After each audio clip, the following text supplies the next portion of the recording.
Hi viewers, welcome to VTV political. నేను మీ మధు. ఇక మన భారతదేశ ప్రధానమంత్రి నరేంద్ర మోదీకి అమెరికా అధ్యక్షుడు డొనాల్డ్ ట్రంప్ ఫోన్ చేసి మరీ శుభాకాంక్షలు తెలియజేశారు.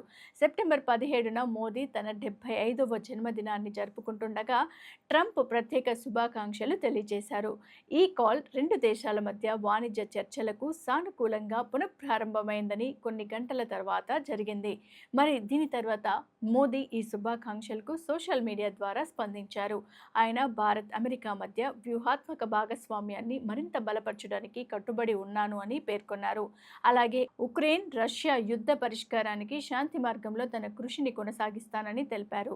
ట్రంప్ కూడా ఒక సోషల్ మీడియా పోస్టులో, నా స్నేహితుడు ప్రధాని మోదీతో అద్భుతమైన సంభాషణ జరిగింది, మీరు అద్భుతమైన పనులు చేస్తున్నారు అని అభినందించారు. ప్రస్తుతం రెండు దేశాల మధ్య వాణిజ్య ఒప్పందానికి సంబంధించిన ముఖ్య అంశాలు చర్చలోనే ఉన్నాయి. So keep watching and VTV. ఇలాంటి లేటెస్ట్ అప్డేట్స్ మీకు కావాలనుకుంటున్నారు కదా, సో ఖచ్చితంగా మీరు మా వీటీవీని సబ్స్క్రైబ్ చేయడం మాత్రం మర్చిపోకండి.